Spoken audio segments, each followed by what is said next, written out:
Salut, alors dans cette vidéo, je voulais partager avec toi une discussion que j'avais eue avec un copain qui en a marre de son boulot. Il en a marre de son boulot parce qu'il n'est pas considéré, parce qu'on leur demande toujours de faire plus, il a des horaires à rallonge, il rentre chez lui le soir, il fait nuit, il n'a pas de vie et il ne se voit pas faire ça toute sa vie. C'est la question que je vais lui poser, mais je lui dis, et tu sais, j'ai des clients qui, grâce à l'immobilier, voient leur vie changer, ils arrivent à prendre en main leur vie.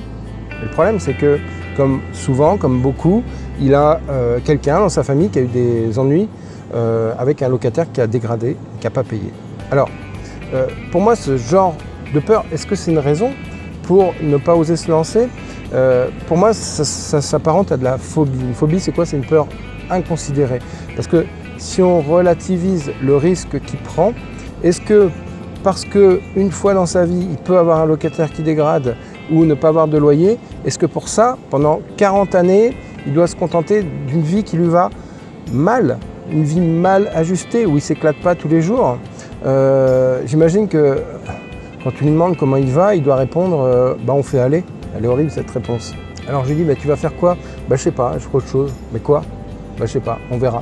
Et le on verra, c'est vraiment la phrase qui est dangereuse. En fait, sa vie est suffisamment confortable pour ne pas vouloir en changer. Sa zone de confort n'est pas suffisamment inconfortable pour tout quitter comme ça du jour au lendemain, et ce qui fait qu'il passe jamais à l'action.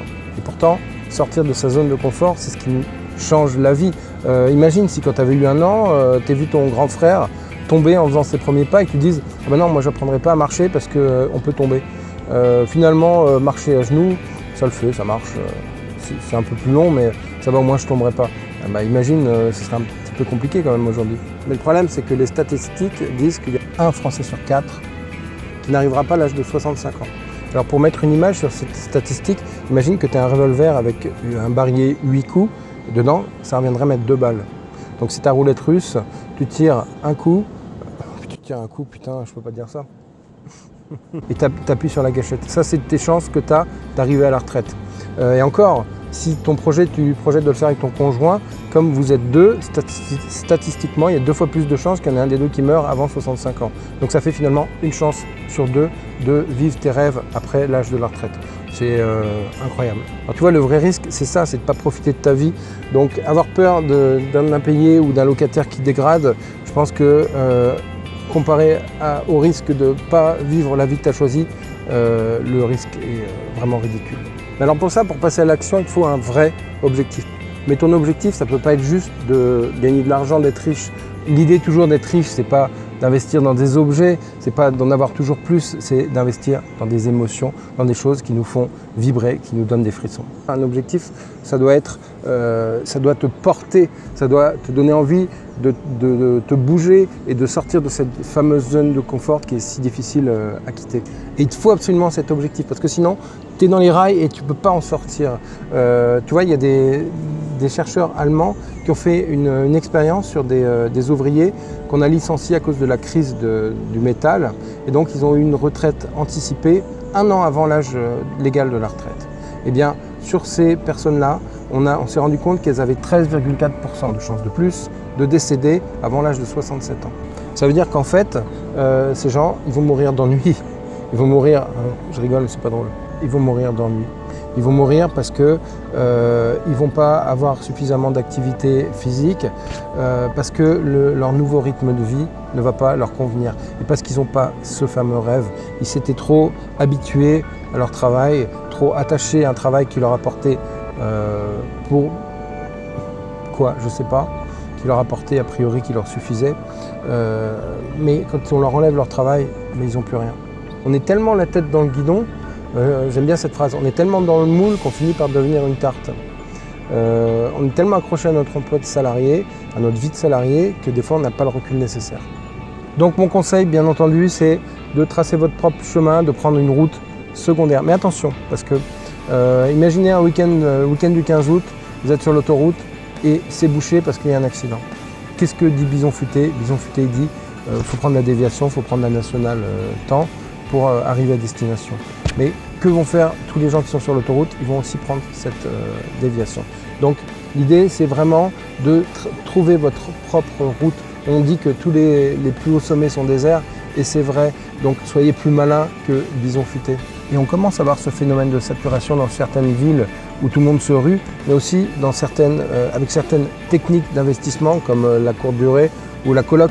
Évidemment, quand il y a quelque chose de rentable, les gens ont tendance tous à aller dans cette direction. Et méfiez-vous parce que l'État aussi il a compris qu'il y avait un petit peu d'argent à récupérer.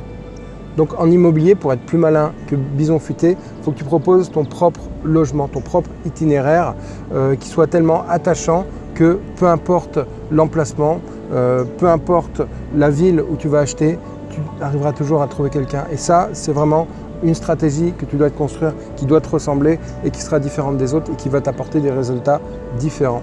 Et là, peu importe tes embouteillages, parce que tu seras soumis à ton propre code de la route.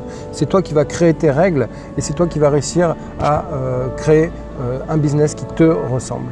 Je ne sais pas toi, mais si moi ma vie devait s'arrêter aujourd'hui, je serais quand même très amer par rapport au temps que j'ai passé à travailler et au peu de temps où j'ai passé à profiter de la vie finalement.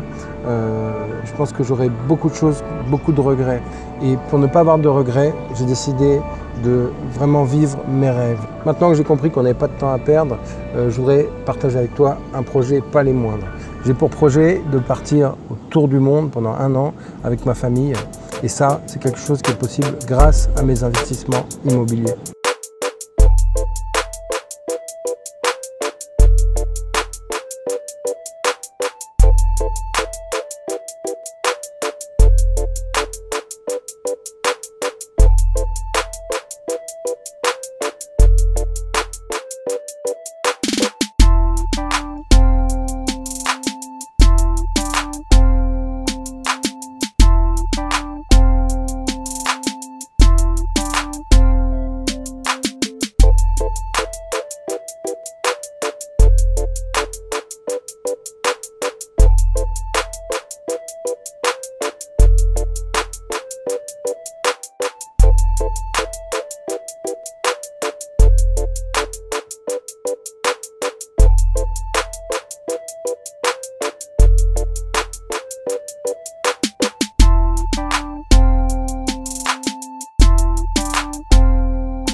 Voilà pour mon projet. Alors, dis-moi ce que tu en penses.